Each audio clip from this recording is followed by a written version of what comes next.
Probably the biggest area where we've shifted is we're not comfortable with C-class value add. Renters are feeling the effects of the economy, so they are paycheck to paycheck. So if you're going to do a value add and you're going to force appreciation and raise rents, it doesn't work as well as it did 12 months ago, 2 years ago. It's people just don't have as much tolerance to be able to say, hey, I can absorb 100, 200. In some markets, yes. So you really have to understand on a very, very granular level your comp set. What type of demographic do you have? What's the average income? If they're making $35,000, can I raise their rents to $1,800? I don't think so. So you really have to understand the supply and demand dynamics. So if I'm raised rents here, is this, if I lose that renter, is it okay that there's enough efficiency in the market that I'll get another renter, that the supply and demand dynamics are healthy?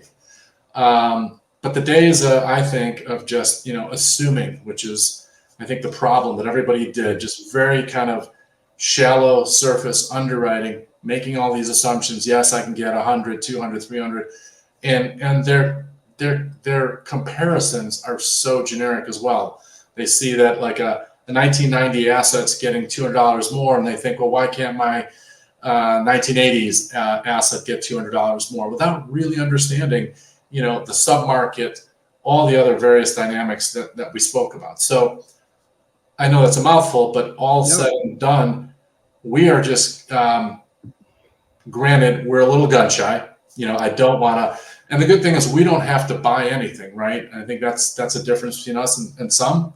I think there's some sponsors that are not well capitalized as a company, and they just have to have the deal flow and the fees and that snowball effect. I'm just not going to buy. So because of that, we're much more scrutinizing on every single detail of our underwriting. And I'd rather make less. The theme for us is, and our investors, that had lots of conversations, that we don't want to take as much risk, but we're also willing to take less return to mitigate the risk and get through this next couple of years and then pivot with the market. You can't force the market. You gotta basically be able to pivot within the market. Yeah, it's the first time I've actually heard somebody say that, because usually what I'm hearing is that the reason people either don't like value add anymore or it doesn't quite work anymore is just simply because all of that value that you've added because of the renovations you're making, all that stuff, that CapEx you're doing, gets taken away from the cap rates. Cap rates, I think for every one cap rate it goes up, your property goes down 20% and basically wipes out whatever equity you would have received with that value add. And of course, the plan there is to refinance. But you're saying actually you're seeing a lot of pressure from tenants themselves, that actually the market isn't bearing additional rent hikes. That's kind of what I'm hearing. In certain asset classes. So not only is it harder to get renters to accept rent hikes, but you also have the renovation costs that are all over the place. I mean, one day you're getting it done for $10,000 a door, then it's 15, it's 20. The costs are all over the place. So I think that's a challenge.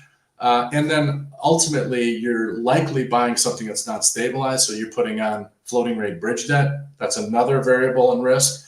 So if all said and done, if you tally up all the additional risks, and let's just pick a number. Let's just say you're going to do a value add, and on a investor level, that's a 15% return. You're taking on a lot of risk as compared to, I'd rather do a deal that has half of those variables that are non-existent, that I've mitigated the risk on, and I'm getting a 12, 13 return. So a couple 2-3 point difference, I'll take all day long. And that's really how our thesis has shifted. So we're always looking, how can we de-risk that deal? So, I mean, obviously C-class, I mean, I've always thought of it as a high risk, high reward. Like, you got to deal with shootings and police and it's all a mess. But on the other hand, you were at least in the past, arguably heavily rewarded for having to deal with that pain. But it sounds like that business model is starting to wane a little bit, because again, your whole business model on a C class is to bring it up a little bit, make it from a C- to a C or to a C+, get those rents up, which then, allows you to refinance. But between what you talked about, tenants not being able to afford the higher rents or getting really stretched at this point, in addition to people really not being able to refi anymore because they bought the property at, you know, whatever, 3, 4, 5%. And now, you know, the interest rates are off the roof. It just doesn't pencil out. Sounds like the business model itself at the C-class level is somewhat broken, at least temporarily. It is. And I think your comment about high reward, I think that was somewhat camouflaged by the market we're in. Free money, low interest rates, a very rapidly appreciating market. I mean, if you had a pulse as a syndicator, you could make money. So, you know, I'm being a little facetious, but you know what I mean? And today is when the work really starts, and you have to know what you're doing to be able to execute a C-class value add. So it's much harder today from a number of factors, delinquencies, you know, once COVID relief money was gone, you know, your delinquencies shot up, your court systems froze up. We have an asset where we've had residents living for 2 years for free because the courts are completely frozen up and you can't evict.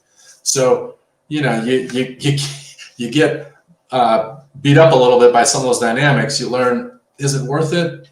For me, it's not. So if you enjoyed this clip and you want to see the entire episode, click here. And if you want to see other videos similar to this, click here.